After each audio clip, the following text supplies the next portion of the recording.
Yang namanya setan la'aqa'udana lahum siratal mustaqim, akan menghalangi, menyesatkan manusia dari jalan yang lurus. Termasuk mereka ngajari manusia itu yang namanya sihir. Supaya apa? Supaya setan-setan ini mudah masuk ke dalam tubuh-tubuh manusia, supaya mereka punya akses masuk ke tubuh manusia dan mencelakai manusia. Makanya kata Imam Ibnu Qayyim Al-Jauzi rahimahullah, jika disingkapkan penutup kegaiban, maka niscaya engkau akan menyaksikan bahwa kebanyakan diri manusia dirasuki oleh roh-roh jahat atau setan.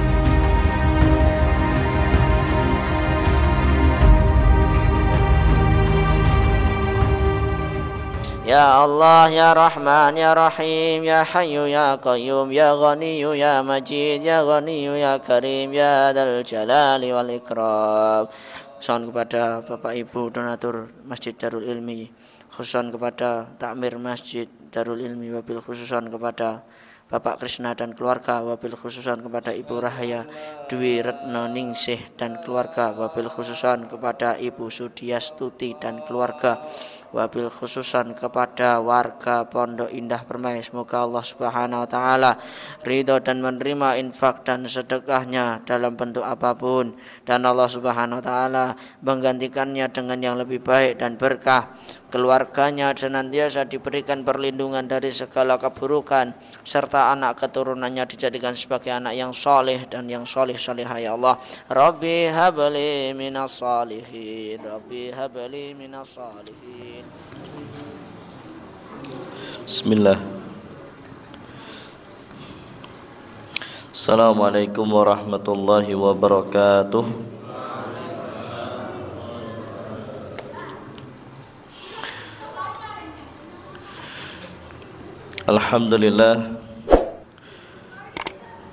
Alhamdulillahi rabbil alamin, wassalatu wassalamu ala nabiyyina wa rasulina Muhammadin sallallahu alaihi wasallam wa ala alihi wa sahbihi wa man tabi'ahum bi ihsanin illa yaumiddin.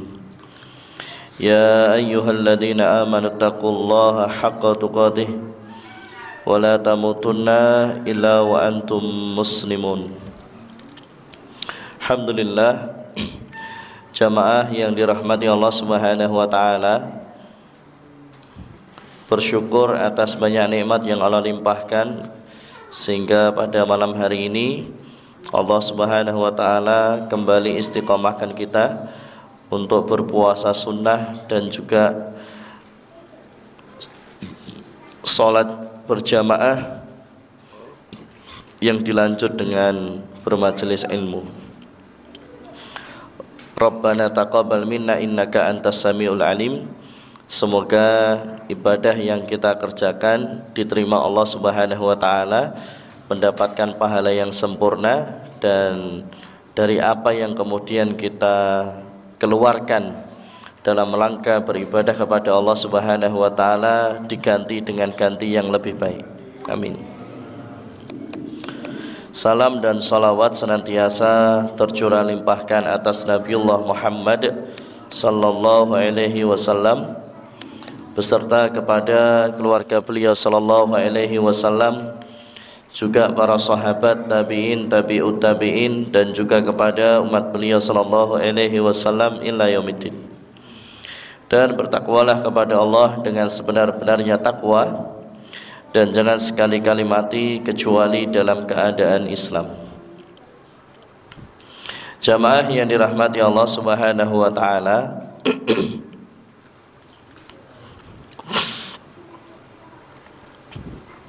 pertama yang ingin kami sampaikan bahwa saat ini hendaknya kita memilihkan pendidikan dan lingkungan pendidikan yang baik untuk anak,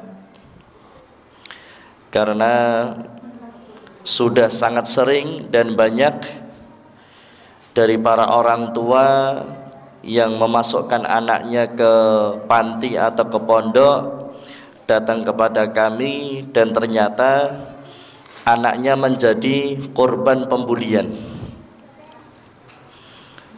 Korban pembulian karena biasanya di panti di pondok itu senioritasnya kuat, yang sehingga terkadang yang senior mendolimi juniornya, membuli juniornya atau adik tingkatnya.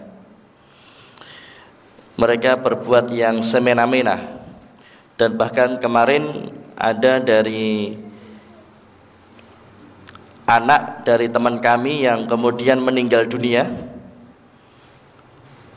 Jadi habis dipalak kemudian nggak mau ngasih, terus kemudian terjadi ribut, dikeroyoklah anaknya sampai kemudian malam hari itu juga meninggal dalam perjalanan menuju ke rumah sakit.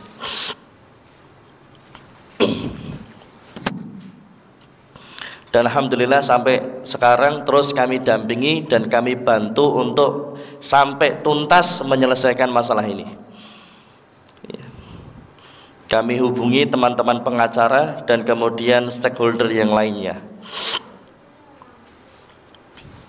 Kemudian baru saja sore tadi saya sampai sini dapat laporan juga di Jogja. Kemarin di Grogol kejadian yang sampai meninggal. Kemudian baru saja sampai sini dapat laporan dari Jogja. Sama pembulian, dikeroyok sama seniornya atau kakak tingkatnya. Maka jamaah yang dirahmati Allah Subhanahu wa taala, ternyata betul ya, innama bu'istu liutamima makarimal akhlak. Pendidikan yang penting itu kan akhlak. Ternyata hafal Quran tidak menjamin akhlak. Artinya pondok-pondok ini terkadang lebih memfokuskan pada menghafal Al-Qur'annya, padahal perkara yang banyak memasukkan manusia ke dalam surga taqwallah wa husnul khuluq, takwa kepada Allah dan berakhlak yang baik. Pertanyaannya, orang tua dulu itu yang nggak bisa baca Quran, kira-kira bisa masuk surga enggak?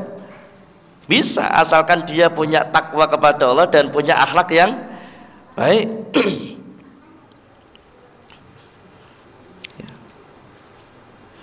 Nah, jamaah yang dirahmati Allah Subhanahu wa taala, takwa kepada Allah itu ya maksudnya menjalankan yang apa Allah perintahkan, ya sholat ya. Kadang maksiat ya wajar terus tobat.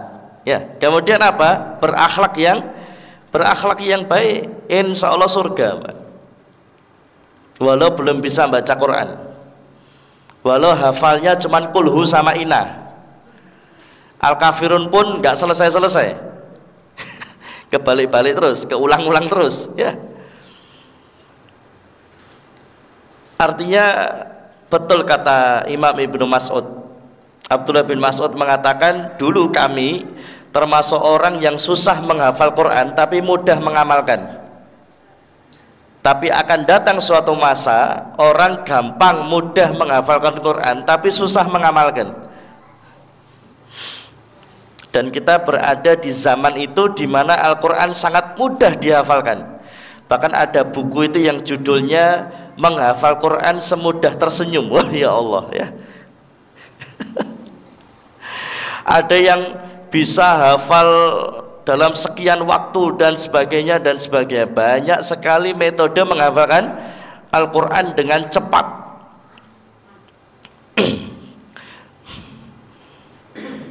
Tetapi jadi teringat dengan perkataan Abdullah bin Mas'ud tadi ya, akan datang suatu masa mudah menghafalkan Quran tapi susah mengamalkan. Yang sehingga apa? Fokusnya hanya ngapalin karakternya, akhlaknya, ya, lupa kemudian untuk dibenahin. Nanti kan dikhawatirkan kalau ini terjadi di banyak pondok pesantren, di banyak panti, akhirnya orang fobia jadi masukkan anaknya ke pondok. Padahal pondok itu ibarat kata satu hal atau lembaga pendidikan yang diandalkan untuk kemudian bisa mencetak kader generasi penerus yang soleh, yang hafal Quran, kan gitu ya, ulama, kader-kader ulama itu loh ya. Itu yang kita andalkan dari pondok. Karena sudah terbukti, Pak, ya.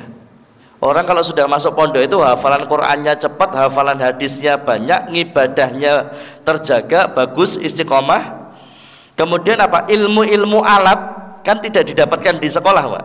Ilmu-ilmu alat itu hanya akan didapatkan di pondok-pondok pesantren. Fikih ya, usul fikih ya, ulumul Quran, ulumul hadis, bahasa Arab dan seterusnya. Maka miris sekali jamaah yang dirahmati Allah Subhanahu wa taala ketika kemudian terjadi rame di akhir-akhir ini, akhirnya begitu satu terbongkar yang lain ikut terbongkar. Dan ternyata ada satu kasus dulu sudah lama, ketika di situ ada pembulian sampai meninggal dunia. Ternyata apa? Pimpinan pengurus pondoknya mengatakan semua diem, gak boleh ada yang memberitakan, dan jangan sampai kasus ini terdengar keluar. Allahu Akbar. Malah memerintahkan mereka semua untuk apa? Silent, diem. Akhirnya apa yang terjadi? Menipu wali santri, padahal meninggalnya karena dibully, tapi ternyata bilangnya karena ini dan itu, ini dan itu. Ada lagi yang di sana ya, wah luar biasa, santrinya banyak sekali. Kalau memang tidak bisa ngatur yang banyak, ya wis lah yang sedikit aja gitu loh ya. Jangan dipaksakan santri banyak. Kalau memang mampunya sedikit ya sedikit aja. Jangan santri banyak, pemasukannya gede, kemudian financial oriented jadinya. Itu wali santri sampai kemudian mengusut kasus ini sampai tuntas. Kenapa? Anaknya meninggalnya pagi, orang tua baru dikabarinya sore. Meninggal karena pembulian, pagi hari meninggal, baru kemudian sore dikabari. Kenapa orang tua tahu? Karena waktu itu orang tua minta anaknya diotopsi. Akhirnya ketahuan meninggalnya pagi, tapi kenapa baru dikabari sore? Oh ternyata begitu diotopsi ketahuan, nah karena pembulian, Pak. Kan orang jadi fobia toh ya, untuk memasukkan anak ke pondok, padahal itu yang diandalkan kan gitu ya, ke panti. Satu itu. Yang kedua, ayolah teman-teman yang santri-santri, kalau sampai ada di panti atau pondoknya pembulian seperti itu, kalian diem, sampaikan keluar ke ustadz atau ke siapa, nanti biar dibantu ya. Kalau kalian takut membuka itu di pondok ya. Ada kasus kekerasan, ada kasus, mohon maaf, pencabulan ya. Bahkan pondok kok ada LGBT kan ya lucu. Tapi itu terjadi, Pak. Makanya bapak-bapak, ibu-ibu kalau mau masukkan anaknya ke pondok, jangan asal mahal, tetapi tanyakan sistem apa yang dipunya di pondok ini untuk meminimalisir pembulian. Harus ada sistem yang jelas, Pak. Kalau nggak ada sistem yang jelas repot. Contohnya apa? CCTV misalkan. Setiap ruang, setiap ini ada CCTV-nya, yang sehingga untuk meminimalisir pembulian. Tapi terkadang walau seperti itu, ketika ada kasus pembulian, kita mau usut minta CCTV, CCTV-nya juga dimatiin, Pak. Repot ya. Ya. Artinya naudzubillah min dzalik, jangan sampai kejahatan-kejahatan terselubung itu masuk di pondok pesantren atau di panti-panti. Naudzubillah. Ya semoga Allah mudahkan, dan ini yang baru kemarin sudah proses ini kita usut sampai tuntas, baru-baru ini dari Jogja. Sore tadi sudah masuk beritanya. Ya. Oke, jamaah yang dirahmati Allah Subhanahu wa taala, semoga Allah mudahkan dan semoga Allah memperbaiki ya pondok-pondok pesantren, panti-panti dan lembaga pendidikan Islam di kita ini. Amin Allahumma amin. Baik, yang berikutnya melanjutkan bab sihir. Ya. Kenapa sihir ini kita bahas? Allah Subhanahu wa taala berfirman di surah Al-A'raf ayat ke-116, "Wa ja'u bi sihrin 'adzim." Dan sihir, mereka mendatangkan sihir yang besar. Ya, mereka mendatangkan sihir yang besar. Makanya sihir ini termasuk inna syirka la dzulmun adzim, kesyirikan yang dosanya besar. Dan memang dari dulu itu yang namanya sihir itu yang paling jago ya Yahudi, Pak. Ya, dari dulu, Pak. Bani Israel ya, termasuk diantaranya Yahudi. Nah, dari siapa sihir itu? Kalau di surah Al-Baqarah ayat ke-102, walakinna syayatina kafaru yu'allimuna an-nasa sihr. Sing ngajarkan sihir ya setan. Makanya Allah katakan, ya, yang namanya setan itu kan la'atiyanahum, yang namanya setan la'aqa'udana lahum siratal mustaqim, akan menghalangi, menyesatkan manusia dari jalan yang lurus. Termasuk mereka ngajari manusia itu yang namanya sihir. Supaya apa? Supaya setan-setan ini mudah masuk ke dalam tubuh-tubuh manusia, supaya mereka punya akses masuk ke tubuh manusia dan mencelakai manusia. Makanya kata Imam Ibnu Qayyim Al-Jauzi rahimahullah, jika disingkapkan penutup kegaiban, maka niscaya engkau akan menyaksikan bahwa kebanyakan diri manusia dirasuki oleh roh-roh jahat atau setan. Gitu? Melalui apa? Melalui banyak. Setan itu kan punya inna syaitana yajri min bani adam majrad dam, di peredaran darah manusia. Itu aksesnya setan. Bisa masuk lewat sihir. Manusia bisa dicelakai oleh setan lewat apa? Ain. Ya. Dan sebagainya. Maka Allah katakan, inna syaitana lakum aduwwun fattakhiduhu aduwan. Setan itu musuh yang nyata bagimu. Mereka ngajarin manusia sihir supaya apa? Ya, supaya mereka bisa mencelakai manusia, mereka bisa merasuki tubuh-tubuh manusia, yang dengan ketika mereka sudah masuk ke tubuh manusia akan mencelakai, akan merusak fisik dan juga akan merusak rohaninya. Ya. Nah, jamaah yang dirahmati Allah Subhanahu wa taala, kalau sihir yang pernah dialami oleh Rasulullah adalah ar-rabtu. Kalau sihir yang pernah dialami oleh Aisyah adalah sihir marid, sihir sakit, marad, ya. Jadi Rasulullah pernah kena sihir, Aisyah pun juga pernah kena sihir. Bayangkan, sekelasnya Rasulullah, sekelasnya Aisyah ditembus, Pak. Bisa tembus sihir, Pak.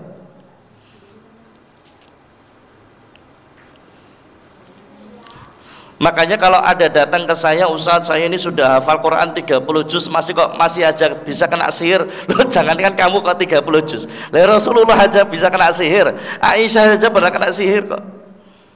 Apalagi kita ini yang cuman modal hafalan Quran 30 juz, yang 30 juz ini belum tentu diimani. Yang hafalannya belum tentu sampai ke hati, Pak. Terkadang hafalan itu hanya sampai di otak saja. Terkadang hafalan itu hanya sampai di lisan saja. Sehingga ketika dia pernah membacakan Al-Qur'annya, ya Qur'annya nggak bisa jadi ruqyah. Ketika dia meruqyah, membacakan Al-Quran kepada orang yang kena gangguan jin, setan ya anteng-anteng wae, tidak merasa sakit dengan bacaan Quran yang dia baca, dan bahkan setan bisa mengakses otaknya, kemudian setan bisa meneruskan hafalannya. Oh, masya Allah toh, setan ini bisa meneruskan hafalan Qurannya. Kok bisa? Ya, setan mengakses pikirannya, Pak, mengcopy paste hafalan dia.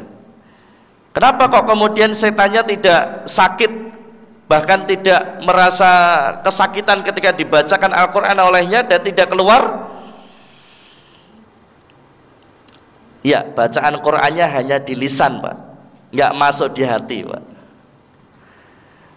Qurannya hanya di lisan, nggak masuk di hati. Ibarat kata kayak orang lindur, ya, kayak orang ngelindur. Tahu ya orang lindur ya? Dia ngomong, dia ngapa-ngapain, tetapi apa? Dalam keadaan tidak sadar. Tapi luar biasa loh ya, ketika diruqyah, ketika ada orang meruqyah, hanya dibacakan Al-Fatihah tok wis reaksi. Luar biasa tuh ya.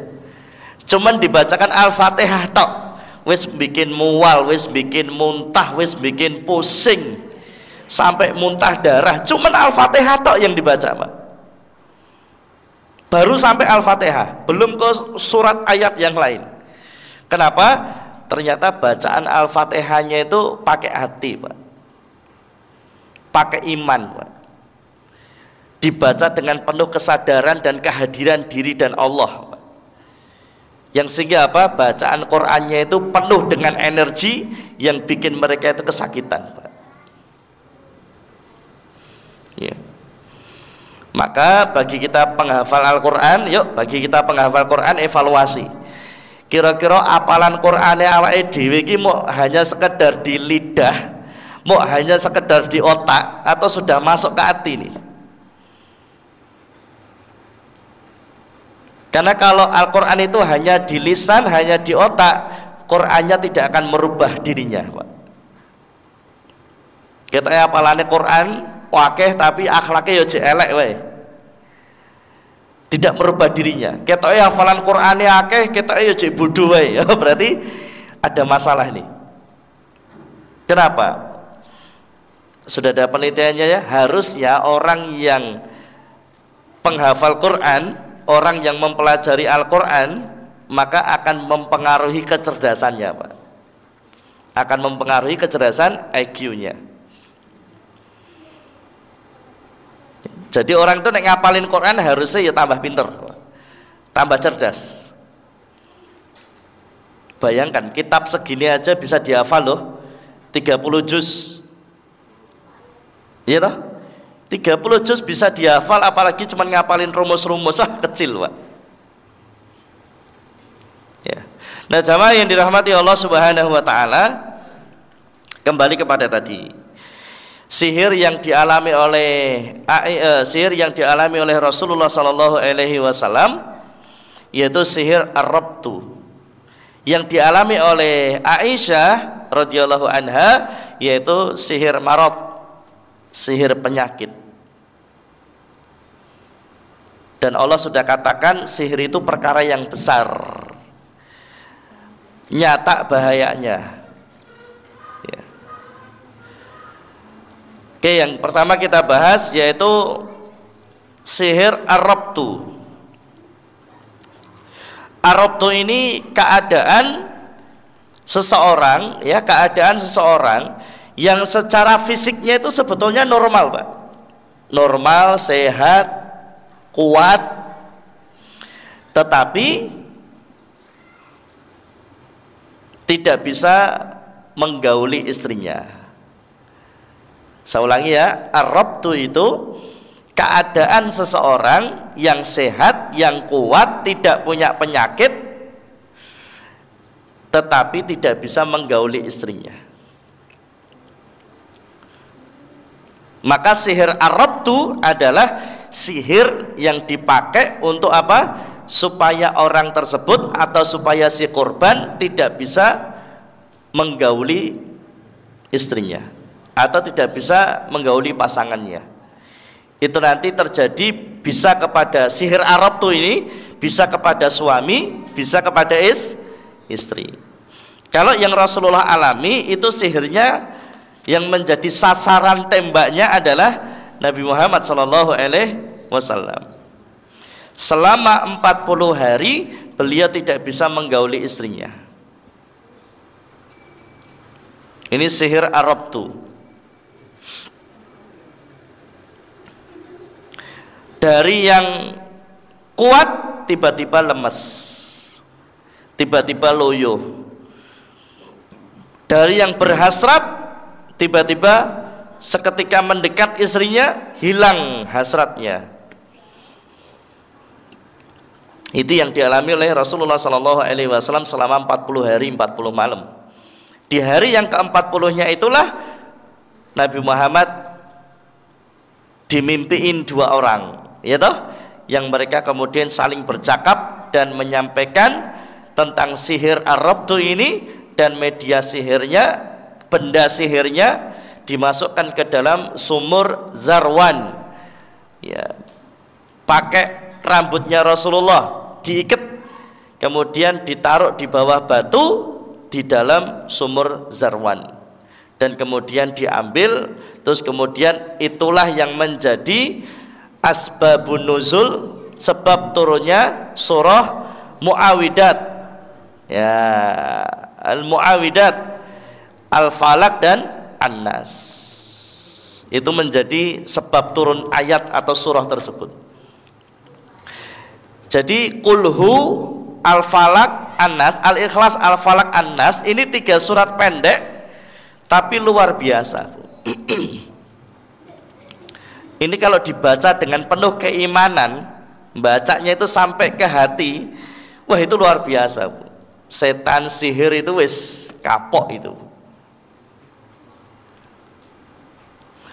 Tapi nek bacanya cuma di lisan, mau diprotes harus setane, olah kulhu terus ya. Nanti bosen ya. Bahkan ada sahabat itu yang sangat suka dengan kulhu, ya toh? Ada sahabat itu yang suka banget sama kulhu.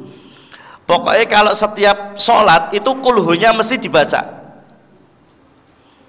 Bacanya bukan kok kulhu terus ya, tapi setiap sholat mesti kulhunya ikut dibaca. Jadi yang habis Al-Fatihah itu membaca surat apa dulu, kemudian kulhu. Nanti rakaat kedua setelah Al-Fatihah baca surah apa, kulhu lagi. Ya, terus gitu Pak. Jadi dikombinasi, misalnya baca nih surat apa dulu ya, misalkan surah An-Naba ya, setelah itu kulhu, ya toh? Atau Al-Ghasyiyah setelah itu kulhu lagi, atau surah At-Tariq setelah itu kulhu, atau Al-Baqarah setelah itu kulhu. Wah gitu Pak. Pokoknya kulhu ini kita terus. Orang kok kulhu tok ya toh? Kulhu ina, kulhu ina, kulhu ina ya, ya luar biasa. Rakaat pertama kulhu, rakaat kedua inna. Repot ya. Yang dimaksud itu tadi baca surat yang lain iya, tapi kemudian kan boleh toh ya, baca 2 surat kan boleh ya. Bahkan ada orang yang ketika sholat itu muawidatnya itu langsung digabung ya toh, Al-Ikhlas dikrone wis rukuk ternyata dilanjut Al-Falaq, dikrone rukuk dilanjut An-Nas ya gitu. Kita Pak Imawi kita ngerti. boleh ya. Rasulullah kan juga pernah kan ya, ketika sholat tahajud Al-Baqarah rampung dilanjut, terus dilanjut, wah luar biasa. Nah awal ide kan ngelanjutnya mau kulhu, Al-Falaq, An-Nas. Nek Rasulullah itu Al-Baqarah, Al-Imran gitu, sampai An-Nisa gitu. Wah mulanya ya kakinya sampai bengkak. Nah jamaah yang dirahmati Allah Subhanahu wa taala,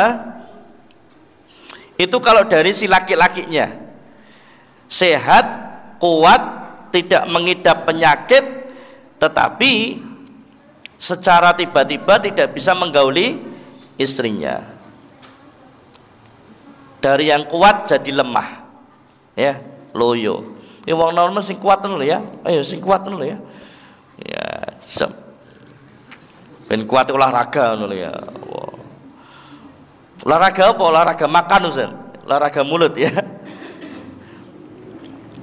Olahraga renang lah, bela diri kah, ya toh? Mumpung cek nom. Kalau dari wanitanya juga bisa. Yang kena sihir Arab itu wanitanya juga bisa. Yang pertama apa? Bentuknya penolakan. Jadi dari kasus yang pernah kami temui, dari pihak istrinya itu mohon maaf kakinya tiba-tiba kaku seperti kayu, yang sehingga kemudian tidak bisa berhubungan badan. Akhirnya caranya bagaimana? Karena belum tahu ruqyah, akhirnya caranya pakai dibius. Jadi disuntik bius dulu supaya kakinya lemes, baru kemudian berhubungan badan. Padahal dengan cara ruqyah bisa loh Pak ya. Tapi kan karena belum tahu kan ya, belum tahu. Akhirnya yang terjadi apa? Pakai bius sampai istrinya lemes, kakinya lemes, baru kemudian berhubungan. Kemudian yang berikutnya adalah dalam bentuk mati rasa. Mati rasa, yang sehingga dari pihak istrinya itu tidak ada rasa terangsang, itu nggak ada Pak. Hambar wis pokoknya mati rasa. Ya.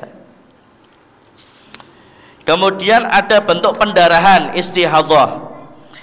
Ini termasuk nanti ada namanya sihir pendarahan, ya, sihir istihadhah. Tapi apa bedanya sihir istihadhah dengan sihir Arab yang darah tadi? Kalau sihir pendarahan istihadhah itu waktunya bisa kapan aja Pak. Tapi kalau sihir Arab yang bentuknya pendarahan, itu hanya akan keluar darah ketika akan berhubungan badan saja. Setelah berhubungan jadinya akhirnya kemudian tidak bisa berhubungan badan. Karena apa? Setiap kali mau berhubungan mesti darahnya keluar dan bukan darah haid. Ini namanya sihir Arab tapi dengan bentuk pendarahan. Ada juga yaitu sihir Arab dalam bentuk penyumbatan. Penyumbatan ini kalau satirnya ya ember tidak bisa masuk ke lubang sumur. Ya, ember tidak bisa masuk ke lubang sumur. Kenapa? Lubang sumurnya ada yang menghalangi. Apa yang menjadi penghalang? Ya, macam-macam. Mungkin lubang sumurnya ditutup. Ya, yang sehingga kemudian embernya tidak bisa masuk. Kemudian yang kelima, Arab dalam bentuk hilangnya keperawanan, yang sehingga si laki-laki yang menikahinya dia merasakan bahwa istrinya sudah tidak lagi perawan. Padahal sebetulnya ini hanya permainan sihir saja. Terus bagaimana cara penanganannya kalau suami atau istrinya kena sihir Arab ya. Yang pertama, dibacakan ayat-ayat ruqyah. Biasanya orang yang kasus sihir itu kebanyakan rata-ratanya reaksinya kesurupan. Kalau di ruqyah reaksinya kesurupan. Ini biasa yang kena sihir. Ya. Lah kalau kesurupan ini ya teman-teman, misalkan besok jadi peruqyah, wani apa ora? Nah nek wani takjak ini loh ya. Nek aku untuk pasien takjak. Nek kesurupan tangan ana dhewe ya toh, aku tak mulai. Ya. Lho penggojlokan ya toh. Ya. Ada nih, saya ada ini yang baru tak tangani nih, sihir yang menutup warung. Jadi kami punya teman yang punya warung bakso laris banget dulu, tapi tiba-tiba jadi sepi. Siap nangani enggak? Ya, deket di Ngentan sini. Ya. Di daerah Ngentan sini. Warung baksonya ditutup. Ya. Nah, jamaah yang dirahmati Allah Subhanahu wa taala, Kalau pasiennya kesurupan, maka jangan lari, gitu. Nggak usah panik, santai wae, kalem. Ingat, kalau peruqyah pasiennya kok kesurupan, peruqyahnya kok malah marah, itu setannya makin menjadi-jadi, Pak. Santai saja. Ya setan kan biasanya sok kemaki itu kan, wah, gitu kan ya. Koyok kuat-kuatan gitu ya. Itu biasanya kalau peruqyahnya terpancing akhirnya marah. Begitu sama-sama marah, berarti peruqyahnya yang kalah. Karena peruqyahnya sudah terpancing oleh setan. Nggak usah marah. Santai aja, jak ngobrol wae itu loh ya. Jak ngobrolnya apa? Jak ngobrolnya kamu media sihirnya di mana? Disembunyikan di mana atau ditanam di mana? Tanya saja. Nah, nanti kalau dia menyebutkan, oh benda sihirnya ditaruh di satu tempat gitu ya, yuk kasih tunjuk saya tempatnya di mana. Kemudian diambil, kemudian diruqyah, kemudian dimusnahkan. Sudah. Biasanya setannya akan menyampaikan di mana letak benda sihirnya. Kadang jujur, kadang dusta. Ya. Terus kemudian apa? Yang pertama itu. Yang kedua apa? Didakwai, suruh masuk Islam. Ya kan? Suruh masuk Islam. Baca ayat-ayat tentang Islam, ayat-ayat tentang surga, kemudian ayat-ayat tentang neraka. Kemudian ajak mereka masuk Islam. Jadi cara ruqyah yang benar gitu, Pak.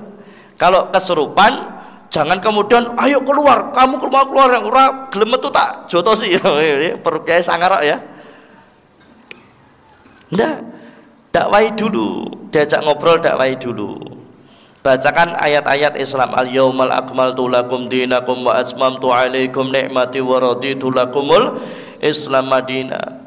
Kemudian apa? Wa ma khalaqtul jinna wal insa illa liya'budun wa ma umiru illa liya'budullaha mukhlishina.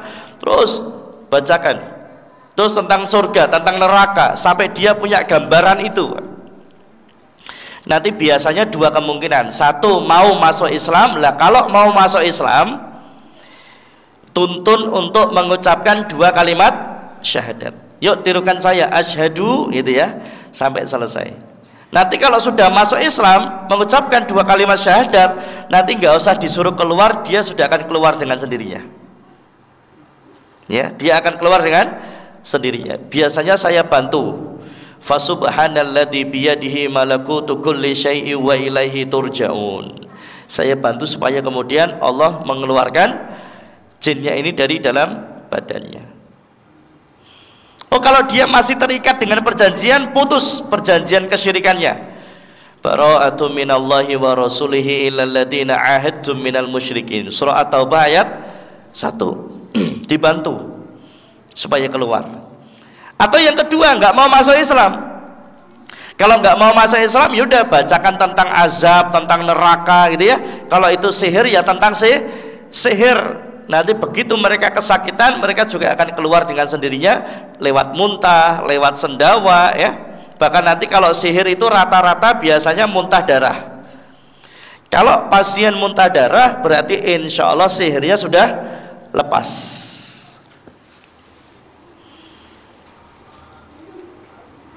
Tapi kalau tidak muntah darah, ya jadi dipaksa muntah darah ya. Ayo pokoknya kudu muntah darah. Oh enggak. Bacakan terus saja, bacakan terus sampai tuntas selesai. Cara yang kedua, siapkan air yang agak banyak. Kemudian apa? Dibacakan ayat-ayat sihir. Al-Baqarah 102 ya. Surah Yunus 81 82. Surah apa lagi? Toha 69. Surah Al-A'raf ayat 117 sampai 122 ya. Dan ayat-ayat sihir yang lain. Bacakan di air itu. Syukur-syukur bagusnya airnya itu dicampur daun bidara, sider yang sudah dihaluskan, ditumbuk.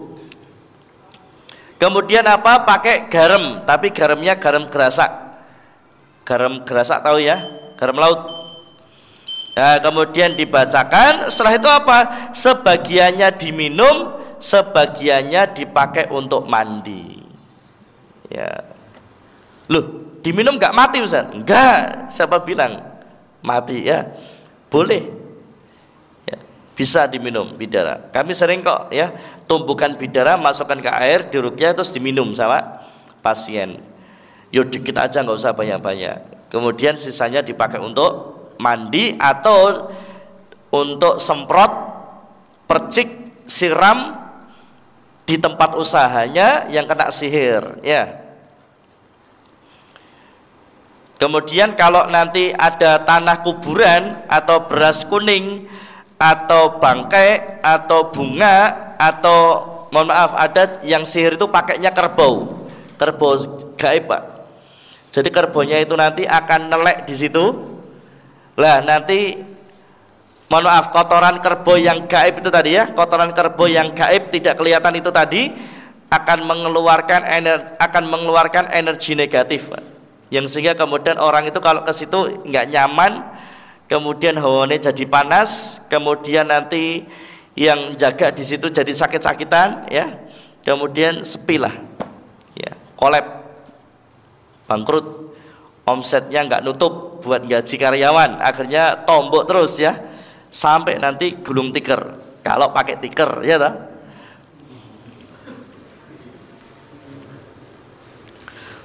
Kemudian kalau yang kena sihir ini dibacakan di telinga pasien surah Al-Furqan ayat 23 sebanyak 100 kali,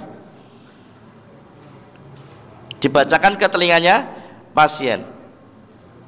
Atau boleh pakai rekaman ya, diulang-ulang terus saja, nanti sebanyak 100 kali. Wa qadimna ila ma amilu min amalin faja'alnahu haba'am mansura.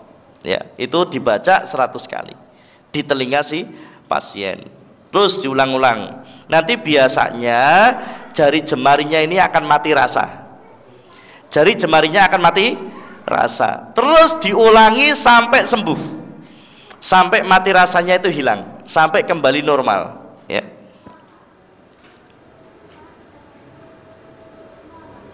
Kemudian juga bisa namanya apa? Nusrah al-Arabiyah. Nusrah al-Arabiyah. Nusrah itu gimana Mas? Nusrah itu sebetulnya bukan ruqyah, tetapi ini hanya salah satu metode untuk menghilangkan energi negatif atau gangguan jin atau sihir. Salah satunya apa? Pergi ke pantai ya Pak. Pergi ke pantai, badannya dibasahi dengan air laut, dan kemudian tanpa alas kaki Pak, jalan-jalan ke pasir pantai, kemudian duduk di agak tepian supaya badannya ini kena air laut. Ojo pas tsunami, wah pas tsunami kayak kukut ya toh. Ya itu namanya terapi grounding Pak. Jadi jalan tanpa alas kaki. Makanya kenapa orang dulu sehat-sehat, ternyata salah satunya kalau jalan-jalan di tanah itu nggak pakai alas kaki. Kenapa? Itu grounding Pak. Energi negatif itu akan bisa diserap oleh tanah. Bagus itu ya, grounding namanya, atau dengan air laut. Kalau di tanah, saya kira repotnya di aspal kabeh ya dalane ya di aspal kabeh. Kalau masih ada jalan-jalan di tanah, di alun-alun, lepas alas kakinya, jalan aja. Itu nanti grounding, energi negatif, gangguan jin atau sihir itu akan terserap oleh tanah atau di laut. Itu namanya nusroh ya, itu namanya nusroh, bukan ruqyah tapi nusroh. Nah kemudian jamaah yang dirahmati Allah Subhanahu wa ta'ala, sebetulnya pakai tinta za'faran juga bisa ya, ruqyah pakai tinta za'faran, cuman ini tidak direkomendasikan oleh para peruqyah. Itu sihir Arab tuh. Kalau yang dialami oleh Aisyah itu sihir marid ya, sakit, dengan cara apa? Mengambil air dari 3 sumur yang berbeda. Oh, aja diarani dukun loh ya. Ini yang katakan Ibnu Qayyim Al-Jauzi. Jadi cara penyembuhannya Aisyah radhiyallahu an itu ngambil air sumur, ngambil air dari 3 sumur yang berbeda. Kemudian diruqyah, kemudian dipakai sebagian minum, sebagian dipakai untuk apa? Mandi. Dan akhirnya kemudian Aisyah sembuh dengan ini. Nanti ada lagi rebusan mawar, rebusan bunga mawar, itu juga ada Pak nanti. Nah ini jamaah yang dirahmati Allah Subhanahu Wa Taala. Artinya ruqyah itu bukan hanya dibacakan saja ya, tapi juga terkadang pakai media-media tertentu. Begitu kurang lebihnya, mohon dimaafkan. Semoga bermanfaat. Subhanakallahumma wa bihamdika asyhadu an la ilaha illa anta astaghfiruka wa atubu ilaik. Akhiru da'wana alhamdulillahirabbil alamin. Assalamualaikum warahmatullahi wabarakatuh.